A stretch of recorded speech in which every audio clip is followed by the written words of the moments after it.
Friends, Mahanadi நாளைக்கான prediction பார்த்துலாம். Kaveri pregnant ஆகிட்டா விஜய் காவேரியோட பாண்டிங் இன்னும் ஸ்ட்ராங் ஆகிரும்னு நினைக்கிறவங்க நம்ம வீடியோக்கு ஒரு லைக் பண்ணிக்கோங்க. காலையில் எழுந்து விடிஞ்ச உடனே காவேரி விஜய் நினச்சி வருத்தப்பட ஆரம்பிச்சிருவாங்க.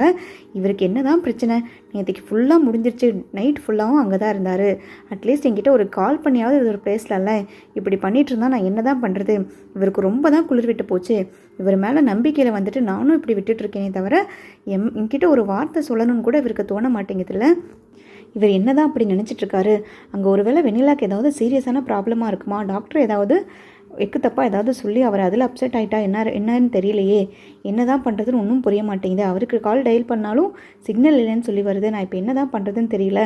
மத்தியானத்து வரைக்கும் பார்ப்போம், மதியம் வரைக்கும் அவர் வரலைன்னா கண்டிப்பாக நம்ம ஹாஸ்பிட்டலுக்கே போயிடுவோம் தாத்தா கிட்ட சொல்லிவிட்டு. இதுக்கு மேலே என்னாலலாம் பொறுமையாக இருக்க முடியாது, நானும் அவரே பேசுவார் அவரே சொல்லுவாருன்னு ரொம்ப வெயிட் பண்ணி ரொம்ப டயர்டாயிட்டேன். இதுக்கு மேலே விஜய் வந்துட்டு வெண்ணிலா கூடவே டைம் ஸ்பெண்ட் பண்ணிகிட்ருக்கிறக்கோ இல்லை வெண்ணிலாவை கேர் பண்ணிகிட்ருக்கிறக்கோ ஓரளவுக்கு தான் லிமிட் இருக்குது. இதெல்லாம் வந்துட்டு பொறுமையாக பார்த்துட்டு இருந்ததே பெரிய விஷயம். என் புருஷன் இன்னொரு பொண்ணை பார்த்து கவனிக்கிறது எனக்கு என்ன தான் வந்துட்டு வைத்தறிச்சலாக இருந்தாலும் பொறாமையாக இருந்தாலும் சரி, அந்த பொண்ணு ரொம்ப நல்ல பொண்ணு, இப்படி ஒரு சுச்சுவேஷனில் இருக்கா அப்படின்றதுக்காக விட்டு கொடுத்து போயிட்டுருக்கேன். ஆனால் ரொம்பவுமே வந்துட்டு என்னாலையும் பொறுக்க முடியாது. நானும் ஒரு பொண்ணு தானே, அதுவும் விஜய் மேலே வந்துட்டு இப்படி ஒருத்தி லவ் பண்ண பொண்ணை வந்துட்டு விஜய் இந்த அளவுக்கு கேர் பண்ணிக்கிறாங்க போது எனக்கு பொசசிவ் இருக்காதா என்ன? நான் என்ன அவ்வளோ அப்நார்மல் பர்சனா, நார்மல் பர்சனா? நானும் எல்லாரும் மாதிரி ஒரு இருக்கக்கூடிய ஒரு பொண்ணு தான். அதனால் இன்றைக்கி கண்டிப்பாக அவர்கிட்ட கூப்பிட்டு நம்ம டேரெக்டாக எல்லாத்தையும் பேசிடணும் அப்படின்ற மாதிரி நினச்சிட்ருக்க. கரெக்டாக கங்கா வருவாங்க. என்னடி என்ன பண்ணிகிட்ருக்க, காலையில் சாப்பிட்டியா இல்லையா? காலையில் எழுந்த உடனே உன் ஞாபகம் தான், நைட்டு ஃபுல்லாகவும் தூங்க முடியல, இதை நினச்சி நானும் வருத்தப்பட்டுக்கிட்டு இருந்தேன். சரி, காலையில் உன்னை போய் பார்த்துடலான்ட்டு தான் வந்தேன்டி அப்படின்ற மாதிரி சொல்ல, விஜய் ஏதாவது கால் பண்ணாரா, பேசுனியா அப்படின்ற மாதிரி கேட்க, இல்லைக்கா அவருக்கு கால் பண்ணால் சிக்னல் இல்லைன்னு வருது, ரொம்ப என்கேஜாக இருக்குது, நாட் ரீச்சபிள்னு தான் வந்துட்டுருக்கு திரும்ப. அவருக்கு காலும் பண்ண முடியல, யார்கிட்டையும் எதுவும் கேட்கவும் முடியல, அவர் எங்கே இருக்கார், என்ன பண்ணிகிட்ருக்காரு, அந்த வெண்ணிலாக்கு ஏதாவது பிரச்சனையா, ஒன்றும் புரிய மாட்டேங்குது. பேசாமல் நானே ஹாஸ்பிட்டலுக்கு டேரெக்டாக போயிடலான் இருக்கேங்க. டேரெக்டாக போய் பார்த்தா தான் வந்துட்டு அங்கே என்ன சிச்சுவேஷனுங்கிறது எனக்கும் புரியும். நானும் சும்மாலாம் அவர் சந்தேகப்பட முடியாது. அவர் மேலே இருக்க நம்பிக்கையில் தான் நான் இந்தளவுக்கு வந்து தைரியமாக இங்கே உட்காந்துட்ருக்கேன். பட் அந்த நம்பிக்கை எனக்கு எப்போவுமே இருக்கும், அதிலெல்லாம் எனக்கு எந்த விதமான பிரச்சனையும் கிடையாது அப்படின்ற மாதிரி சொல்ல, நீ ரொம்ப புலம்பாத காவேரி, நானே உங்ககிட்ட சொல்லலாம்னு நினச்சேன். குமரன் மாமா அங்கே தான் போயிருக்காரு, ஹாஸ்பிட்டல் தான் போயிருக்காரு, விஜய் அங்கே தனியாக இருப்பார், கஷ்டப்பட்டுட்டு இருப்பார். சரி, என்ன ஏதுங்கிறத போய் பார்க்குறேன். என்னால் வந்துட்டு என் மனசால் வந்து தூங்கவும் முடியாது. காவேரியோட லைஃப்பை நினச்சி எனக்கே கொஞ்சம் பயமாக இருக்குன்னு சொல்லிட்டு நைட்டே கிளம்பி போனாருடி. சரி, ஏன் அந்நேரத்துக்கு வந்துட்டு உங்ககிட்ட சொல்ல வேண்டான்னு தான் சொல்லாமல் விட்டேன். நீ ஒன்றும் கவலைப்படாத, மாமா தான் போயிருக்காருல, அவர் எல்லாமே பார்த்துட்டு எல்லாம் கேட்டுட்டு வந்துடுவார், நீ தைரியமாக இரு அப்படின்ற மாதிரி சொல்ல, அப்படியாக்கா, சரி நீ சொல்லியிருந்தேன்னா நான் நைட்டே கொஞ்சம் தைரியமாக இருந்திருப்பேன். சரிக்கா பரவாயில்ல, நீ மாமாவுக்கு கால் பண்ணேன் அப்படின்னு கேட்க, மாமாவுக்கு கால் பண்ணிட்டேன்டி, அவர் வந்துட்டுருக்காராம்மா, இப்போ ஒரு 1/4 மணி நேரத்தில் அவர் வந்துடுவார், அவர் வந்ததுக்கப்புறம் அவர்கிட்ட கேட்போம் என்னாச்சு ஏதாச்சுன்னு, நீ எதுவும் பதட்டப்படாத காவேரி அப்படின்ற மாதிரி சொல்லிட்டுருக்கு. கரெக்டாக வந்துட்டு குமரனும் பைக் சவுண்டு கேட்கும், உள்ளே வருவாங்க. 2 பேருமே வெளியில் ஓடி போவாங்க. மாமா வந்துட்டாருன்னு நினைக்கிறேக்கா, நான் போய் என்னென்னு கேட்குறேன் அப்படின்ற மாதிரி காவேரி வெளியில் வேகமாக ஓடி வருவாங்க. பின்னாடியே கங்காவும் வருவாங்க. காவேரி, என்ன வேகமாக ஓடி வர, என்னம்மா ஆச்சு, ஏன் இவ்வளோ பதட்டமாக இருக்க, நைட்டு தூங்குனியா இல்லையா, சாப்பிட்டியா அப்படின்ற மாதிரி கேட்க, மாமா அதெல்லாம் இருக்கட்டும், நீங்கள் இப்போ எங்கேருந்து வரீங்க, அவர் என்ன பண்ணிகிட்ருக்காரு, அவர் எங்கெல்லாம் ஓகேவா, அங்கே ஏதாவது பிரச்சனையா மாமா, ஹாஸ்பிட்டல் தானே போயிட்டு வந்தீங்க அப்படின்ற மாதிரி கேட்க, பதட்டப்படாத காவேரி, நீ கொஞ்சம் பொறுமையாரு, ஏன் இவ்வளோ டென்ஷனாக இருக்க, நீ பயப்படுற அளவுக்கோ இல்லை பதட்டப்படுற அளவுக்குலாம் ஒன்றுமே நடக்கலை, நீ தைரியமாக இருக்கா வேரி, உன் நல்ல மனசுக்கு எல்லாமே நல்லபடியாக தான் நடக்கும், நாங்கள் நடந்ததெல்லாம் உங்ககிட்ட மெதுவாக பொறுமையாக சொல்கிறேன் அப்படின்ற மாதிரி கேட்க, மாமா நீங்கள் என்ன பொறுமையாக சொல்கிறேன்னு இருக்கீங்க, நானே இங்கே வந்துட்டு அவ்வளோ டென்ஷனாக இருக்கேன், நீங்கள் சாவகாசமாக பொறுமையாக சொல்கிற அளவுக்குலாம் எனக்கு பொறுமை கிடையாது மாமா, நீங்கள் தயவுசெய்து இப்போவே சொல்லுங்கள், அவர் என்ன பண்ணிகிட்ருக்காரு, அங்கே என்ன நடக்குது அப்படின்ற மாதிரி சொல்லுங்கள், அவர் எப்போ வருவார் வீட்டுக்கு, ஏன் இன்னும் டிஸ்சார்ஜ் பண்ணலையா, ஹாஸ்பிட்டலில் ஏதாவது ப்ராப்ளமா மாமா, அப்படி இப்படின்ட்டு 1008 கேள்வி கேட்க, ஐயோ காவேரி கொஞ்சம் பொறுமையாக இருக்கா காவேரி, அங்கே தான் எதுவும் பிரச்சனை இல்லை, வெண்ணிலாவும் சேஃபாக தான் இருக்கா, விஜய்க்கு எந்த பிரச்சனையும் கிடையாது, அவர் அநேகமாக மத்தியானம் வந்துருவாருன்னு நினைக்கிறேன், அந்த பொண்ணு அப்சர்வேஷனில் தான் இருக்காங்க, ஒன்றும் பிரச்சனை கிடையாது, டாக்டர் பயப்படுற மாதிரி எதுவுமே சொல்ல கிடையாது, அவர் இன்னும் 2 மணி நேரத்தில் வீட்டுக்கு வந்துருவார் காவேரி அப்படின்ற மாதிரி சொல்ல, உடனே கங்கா சொல்லுவாங்க, கொஞ்சம் பொறுமையாக இரு காவேரி, அதுதான் மாமா சொல்கிறாருல, அங்கே எந்த பிரச்சனையும் இல்லை, அங்கே நடந்ததெல்லாம் என்னங்கிறது ஒன்று விடாமல் சொல்கிறேன்னு, அவர் நைட் ஃபுல்லாக ஹாஸ்பிட்டலில் இருந்துட்டு வந்திருப்பார்ல, குளிக்காமல் ஒரு மாதிரி ரொம்ப டிஸ்கம்ஃபர்டபுளாக இருப்பார், போய் அவர் ஒரு குளியல் மட்டும் போட்டுட்டு என்னங்கிறது பார்ப்போம், நானும் வந்துட்டு சாப்பாடு ரெடி பண்ணுறேன், இவர் இவர் இப்போ வருவாருங்கிறது தெரியாமல் நானும் சாப்பாடு வைக்காமல் விட்டுட்டேன்டி, கொஞ்சம் நேரம் பொறுமையாரு, நீயும் குளிச்சுட்டு ஃப்ரெஷ் ஆகிட்டு வா அப்படின்ற மாதிரி சொல்ல, வேக வேகமாக மாமா சீக்கிரம் தயவுசெய்து ஒரு 10 நிமிஷத்தில் வாங்க மாமா, என்ன மாமா எனக்கு இவ்வளோ டென்ஷன் கொடுக்குறீங்க, என்னை கூட நீங்கள் புரிஞ்சுக்கவே மாட்டிங்களா அப்படின்ற மாதிரி சொல்ல, ஐயோ காவேரி நான் தான் சொல்லிட்டேன்ல காவேரி, அங்கே எந்த பிரச்சனையும் கிடையாதுன்னு, நீ போய் குளிச்சுட்டு வா, நானும் குளிச்சுட்டு வந்துடுறேன் அப்படின்ற மாதிரி சொல்ல, அப்போ போகும்போதே கங்கா கிட்ட வந்துட்டு சொல்லிட்டு போவார், கங்கா நம்ம பயந்த அளவுக்குலாம் ஒன்றுமே கிடையாது கங்கா, விஜய் வந்துட்டு காவேரி பற்றி சொன்னதெல்லாம் கேட்டு எனக்கே புல் அரிச்சிருச்சு தெரியுமா, அந்த அளவுக்கு காவேரி மேலே அவர் அளவு கிடந்து அன்பு வச்சுருக்காரு, இந்த உலகத்தை விட வந்துட்டு பெரிய அளவில் அவர் அன்பு வச்சுருக்காரு, காவேரி தான் எல்லாமே நினச்சிட்ருக்காரு,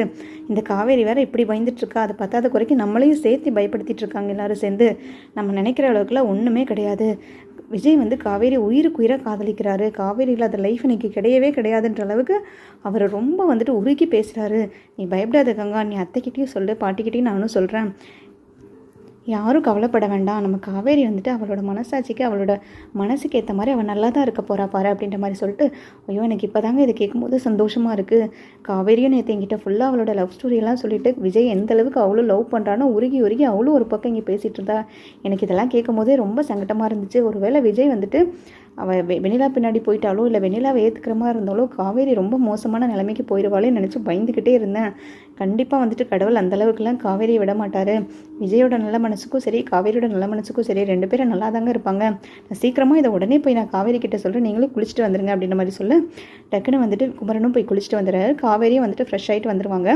உடனே வேக வேகமாக காவேரி வீட்டுக்குள்ளே ஓடி வருவாங்க, மாமா மாமா எங்கே இருக்கீங்க, வாங்க வாங்க வாங்க அப்படின்ற மாதிரி சொல்லிட்டு வெளியில் இழுத்துட்டு வருவாங்க குமரனை, கங்காவும் பின்னாடியே வருவாங்க, என்கிட்ட இப்போ தாண்டி மாமா எல்லாத்தையும் சொன்னார், கேட்குறக்கே எனக்கு சந்தோஷமாக இருந்துச்சு, ஏங்க நீங்களே சொல்லிடுங்க, அப்போ தான் இவளுக்கும் இன்னும் ஆறுதலாக இருக்கும், நிம்மதியாக இருக்கும், நைட்டு ஃபுல்லாக தூங்காமல் புலம்பிக்கிட்டே இருந்தா, என்னையும் தூங்க விடலை, அவளும் கண்டிப்பாக நிம்மதியாக தூங்கியிருக்க மாட்டா, நீங்களே சொல்லுங்கள் அப்படின்ற மாதிரி சொல்ல, என்ன காவேரி உன் புருஷன் மேலே உனக்கு நம்பிக்கை கிடையாதா, அம்மா நீ எந்த நம்பிக்கையில் வெண்ணிலாவை வீட்டுக்கு அழைச்சிட்டு வந்த, அவர் மேலே இருக்க அளவு கடந்த நம்பிக்கைனால, வெண்ணிலா கண்ணு முன்னாடி வந்து நின்னாலும் விஜய் நான் வெண்ணிலா வேண்டாம் காவேரி தான் வேணும்னு சொல்லுவாருன்ற நம்பிக்கையில் தானே நீ அந்த பொண்ணை கூட்டிகிட்டு வந்த, அப்புறம் ஏமா நீ பயப்படுற, விஜய் மனசு முழுக்க நீ மட்டும்தான் இருக்க, அவர் உன் அணுவாக வந்துட்டு காதலிச்சிட்ருக்காரு, அவரோட லைஃப் ஃபுல்லாக வந்துட்டு நீ தான் வேணுங்கிற மாதிரி தான் அவர் சொல்கிறாரு, நீ இல்லாமல் ஒரு செகண்ட் கூட அவரால் இருக்க முடியாது காவேரி, நீ எதுக்காகவும் பயப்பட வேண்டாம், விஜய் உனக்கு மட்டும்தான், உனக்காக பிறந்தவர் அவர், நீ எதுக்காகவும் பயப்பட வேண்டாம் காவேரி, உன் நல்ல மனசுக்கு நீ நல்லா இருப்ப, அவர் சொன்னதெல்லாம் கேட்டு எனக்கே புல் அரிச்சிருச்சு காவேரி,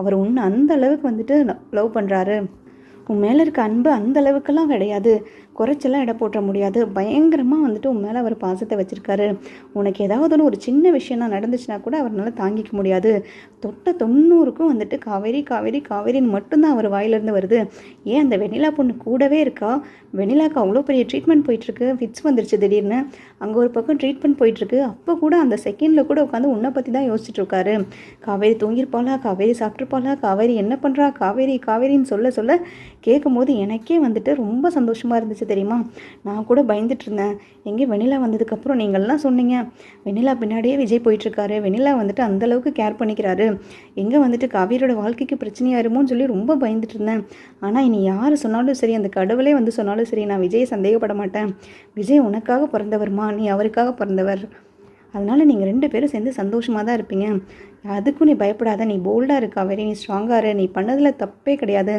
நான் இப்போ சொல்கிறேன் கேட்டுக்கோ, நீ வெண்ணிலாவை இந்த வீட்டுக்குள்ளே கூட்டிகிட்டு வந்தது விஜய் முன்னாடி நிறுத்தினதில் 1% கூட தப்பு இல்லை, இப்போது உனக்கு கிளாரிஃபை ஆயிடுச்சுல்ல, நீ தான் முக்கியம் விஜய் லைஃப்பில், வெண்ணிலாங்கிறது ஒரு பாஸ்ட் லைஃப்பில் இருந்த ஒரு கேரக்டர் மட்டும்தான், வெண்ணிலாவை தாண்டி நீ தான் வந்துட்டு காவேரி தான் வந்துட்டு விஜய் மனசில் ஃபுல்லாக இருக்கா, வெண்ணிலாங்கிறதுலாம் ஒரு ஜஸ்ட்டு ஒரு பாஸ்ட் லைஃப்பில் இருந்து அது அப்படியே வந்துட்டு டிசேபிளான ஒரு விஷயம், நீ தான் அவருக்கு எல்லாமேங்கிறது இப்போ உனக்கு புரிஞ்சிருச்சுல, நீ சந்தோஷமாரு அப்படின்ற மாதிரி சொல்ல, காவேரி வந்து கங்காவை கட்டி பிடிச்சிட்டு அழுன்னு அழுவாங்க, தேங்க்யூ மாமா, தேங்க்யூ ஸோ மச், நீங்கள் எனக்காக வந்துட்டு இவ்வளோலாம் சொன்னது, இவ்வளோலாம் போய் பார்த்து கஷ்டப்பட்டதை நினச்சாலே வந்துட்டு எனக்கு என்ன சொல்கிறதுன்னு தெரியல, ரொம்ப நன்றி மாமா அப்படின்ற மாதிரி சொல்ல, எனக்கு எதுக்குமா நன்றியெல்லாம் சொல்கிறேன், நீ பண்ணதை விடவா நான் பண்ணியிருக்கேன், இதெல்லாம் ஒரு சாதாரண விஷயம், உனக்கு ஒரு பிரச்சனைனா நான் இது மட்டும் இல்லை என்ன வேணும்னாலும் பண்ணுவேன், இந்த மாமா இருக்கேன் அப்படின்ற மாதிரி சொல்ல, கங்காவும் காவேரியை பார்த்துட்டு சிரிப்பாங்க, நீ எதுவும் பயப்படாதடி, நீ சந்தோஷமாக இரு, நீ சந்தோஷமாக இருக்கிறது தான் முக்கியம், நீ உன் நல்ல மனசுக்கு எல்லாம் நல்லபடியாக தான் காவேரி நடக்கும், நீ போ அப்படின்ற மாதிரி சொல்ல, உடனே நான் இப்போ ஹாஸ்பிட்டல் கிளம்புறேன் மாமா, அவர் இவ்வளோ தூரம் சொல்லியிருக்காரு, அங்கே அந்த வெண்ணிலா கூட தனியாக கஷ்டப்பட்டுட்டு இருக்காரு, நான் பாருங்கள் இதெல்லாம் யோசிக்காமலே விட்டுட்டேன். அவர் அங்கே ஹாஸ்பிட்டலில் அந்த பொண்ணு கூட இவ்வளோ கஷ்டப்பட்டுட்டு இருக்கார்ல, நான் சப்போர்ட் கூட பண்ணலைன்னா எப்படி? உங்களுக்கு கூட மனசு வந்து நீங்கள் சப்போர்ட் பண்ணணும்னு போயிட்டீங்க, பட் நான் இங்கே இருந்தேன்னா எப்படி சரிப்பட்டு வராது? அவர் கூடவே இருந்து எல்லாமே பண்ண வேண்டியது நான் தானே. அவரை தனியாக கஷ்டப்பட விட்டுட்டு நான் இங்கே சந்தோஷமாக இருந்தால் அது நல்லாவா இருக்குது? அவர் பாவம் அவர் தனியாக என்ன பண்ணுறாருன்னு தெரில, அவர் ரொம்ப வேறு டென்ஷனாக இருப்பார். நான் உடனே ஹாஸ்பிட்டல் போகிறேன் அப்படின்ற மாதிரி சொல்ல, உடனே கங்கா சொல்லுவாங்க, நீ எதுக்கடி போகிற ஹாஸ்பிட்டல்லாம், அவர் பார்த்து அழைச்சிட்டு வந்துடுவார் வெண்ணிலாவை அப்படின்ற மாதிரி சொல்ல, இல்லைக்கா அதெல்லாம் கரெக்டாக வராது, அங்கே ஹாஸ்பிட்டலில் என்ன சொல்கிறாங்க என்ன ஏதுங்கிறத கேட்டுட்டு நானே போய் வெண்ணிலாவை இந்த வீட்டுக்கு திரும்பி கூட்டிகிட்டு வரதான் போகிறேன். தாத்தா சொன்ன மாதிரியோ இல்லை வந்துட்டு பாட்டி சொன்ன மாதிரியோ நம்ம அம்மா பயப்படுற மாதிரியோ அந்த பொண்ணை நான் வெளியிலலாம் வச்சு ட்ரீட்மெண்ட் கொடுக்குறக்கு ஒத்துக்க மாட்டேன். அந்த பொண்ணை இங்கேயே வச்சுட்டு விஜய் வீட்லேயே வச்சு ட்ரீட்மெண்ட் கொடுத்து அந்த பொண்ணை கம்ப்ளீட்டாக சரியானதுக்கப்புறம் நல்ல ஒரு லைஃப் அமைச்சு கொடுத்துட்டு அதுக்கப்புறமா வந்துட்டு நாங்கள் 2 பேரும் எங்களோட லைஃப்பை ஃப்ரெஷ்ஷாக ஸ்டார்ட் பண்ணிக்கிறோம். ஏன்னா அவருக்கும் அதுதான் ஆசைப்படுறாரு. அவருக்கு எந்த விதமான குற்ற உணர்ச்சியும் இருக்கக்கூடாது. அவர் வந்துட்டு வெண்ணிலா பிரச்சனையிலேருந்து முழுசாக வெளியில் வந்துடணும். நானும் அவரும் வந்துட்டு ஃப்ரெஷ்ஷாக லைஃப்பை ஸ்டார்ட் பண்ணணும் தான் அவரும் நினைக்கிறாரு. அதனால் இதை நான் பண்ணாதாக்கா கரெக்டாக இருக்கும். இந்த பிரச்சனை ஆரம்பிச்சதாகவே இருக்கட்டும், அதை நானே முடிச்சிடுறேன் அப்படின்னு மாதிரி சொல்ல, இங்கே பாரு காவேரி, நான் திரும்ப திரும்ப சொல்கிறேன், தேவையில்லாத பிரச்சனையை நீ பண்ணிகிட்ருக்காத. அந்த பொண்ணை எதுக்கு திரும்பவும் நீ வீட்டுக்கு கூட்டிகிட்டு வரணுங்கிற? ஹாஸ்பிட்டல்லேருந்து டிஸ்சார்ஜாக எப்படியே கெஸ்ட் ஹவுஸ்க்கே கூட்டிகிட்டு போகட்டும், இங்கே கூட்டிகிட்டு வர வேண்டாண்டி அப்படின்ற மாதிரி சொல்ல, இல்லைக்கா என் புருஷன் மேலே எனக்கு நம்பிக்கை இருக்குது. பார்த்துல இப்போ மாமா என்னென்னலாம் சொன்னாருன்றது. என்னை தாண்டி அவர் எதுவுமே யோசிக்கவும் மாட்டார், எதுவுமே பண்ண மாட்டார். அதனால் நான் முழு மனசாக அவரை நம்புகிறேன். வெண்ணிலாவை கூட்டிகிட்டு வந்து எவ்வளோக்கு எவ்வளோ வந்துட்டு சீக்கிரமாக க்யூர் பண்ண முடியுமோ அந்தளவுக்கு வந்து ட்ரீட்மெண்ட் வந்து வேகமாக கொடுத்து அந்த பொண்ணை க்யூர் பண்ணி நாங்கள் வெளியில் அனுப்பிடுறோம். வெளியிலன்னா அந்த பொண்ணுக்கு நல்ல லைஃப்பும் கூட அமைச்சு கொடுத்துட்றோம். அதில் எனக்கு எந்த விதமான பிரச்சனையும் கிடையாது. நான் அவருக்கு சப்போர்ட்டிவாக இருப்பேன்க்கா, ஒன்றும் பிரச்சனை இல்லை அப்படின்ற மாதிரி சொல்ல, காவேரி நீ எது பண்ணுறதுனாலும் ஒரு செகண்ட் யோசிச்சு பண்ணு. ஒருவேளை அந்த பொண்ணுக்கு கம்ப்ளீட்டாக க்யூர் ஆனதுக்கப்புறம் பழைய மாதிரி ஆனதுக்கப்புறம் அந்த பொண்ணு ஏதாவது பிரச்சனை பண்ண மாட்டான்னு என்னடி நிச்சயம்? எனக்கு விஜய் தான் வேணும், விஜய் நான் கல்யாணம் பண்ணிக்கணும், விஜய் நான் லவ் பண்ணியிருக்கேன், எனக்கு இப்போ எல்லா ஞாபகம் வந்துருச்சுன்னு அந்த பொண்ணு நின்னா என்னடி பண்ணுவேன்? கொஞ்சமாவது யோசிக்கிறியா? கொஞ்சமாவது யோசிச்சு ஏதாவது முடிவு பண்ணு. இப்போ பிரச்சனை வராமல் அப்போ பிரச்சனை வந்துருச்சுன்னா என்ன பண்ணுவேன்? ஒருவேளை வெண்ணிலா விஜய்கிட்ட ரொம்ப வந்துட்டு எமோஷ்னலாக பேசி பிளாக்மெயில் பண்ணி நீங்கள் தான் எனக்கு வேணும், நீங்கள் என்னை கல்யாணம் பண்ணிக்கோங்க அப்படின்னு அந்த பொண்ணு எமோஷ்னலாக பேசினா கண்டிப்பாக விஜய் தடுமாறுறதுக்கு வாய்ப்பு இருக்குல்ல. ஏன்னா வந்துட்டு அவரே மனசாட்சி பிரகாரம் நடந்துக்கணும்னு ஆசைப்படுறவர். ஸோ ஒரு வேளை மனசாட்சி விரோதப்படாமல் வந்துட்டு அந்த பொண்ணு இப்படி இவ்வளோ கஷ்டப்படுறாளே, வெண்ணிலா இந்த மாதிரி கேட்குறாளேன்னு வந்துட்டு அவர் கொஞ்சம் வந்துட்டு தடுமாறுனா என்ன பண்ணுவேன் அப்படின்ற மாதிரி சொல்ல, அதுக்கெல்லாம் வாய்ப்பே இல்லைக்கா, என் புருஷன் அப்படி பண்ண மாட்டார். விஜய் மேலே எனக்கு எவ்வளோ நம்பிக்கை இருக்குன்றது உங்களுக்கே தெரியும். நான் வெண்ணிலாவை இங்கே கூட்டிகிட்டு வரேன்னா இது எல்லாமே யோசிச்சு தான் கூட்டிகிட்டு வந்திருக்கேன். ஒருவேளை அந்த பொண்ணுக்கு வந்துட்டு கம்ப்ளீட்டாக ட்ரீட்மெண்ட் பண்ணி க்யூர் ஆனாலும் வெண்ணிலாவே வந்து என்னை கல்யாணம் பண்ணிக்கோன்னு விஜய்கிட்ட கேட்டாலும் கண்டிப்பாக விஜய் ஒத்துக்க மாட்டார். என்னை தாண்டி அவர் யோசிக்கவே மாட்டாருக்கா எதுவும். அவர் மேலே எனக்கு அந்த நம்பிக்கை இருக்குது. எங்களை யாராலையும் பிரிக்க முடியாது. வெண்ணிலா மாதிரி 100 பேர் வந்தாலும் என்னையும் விஜயும் பிரிக்க முடியாது. நான் அவருக்காக பிறந்தவர் தான்க்கா. அங்கேருந்து கொடைக்கானலேருந்து நான் இங்கே சென்னை வந்து இந்தளவுக்கு அவர் கூட தான் சேரணுன்ட்டு இருந்திருக்கு. ஸோ அதை யாராலையும் மாற்ற முடியாது. அப்பாவோட ஆசீர்வாதம் எனக்கு எப்போவுமே இருக்கும்க்கா. ஸோ எனக்கு எல்லாமே நல்லதாக தான் நடக்கும்.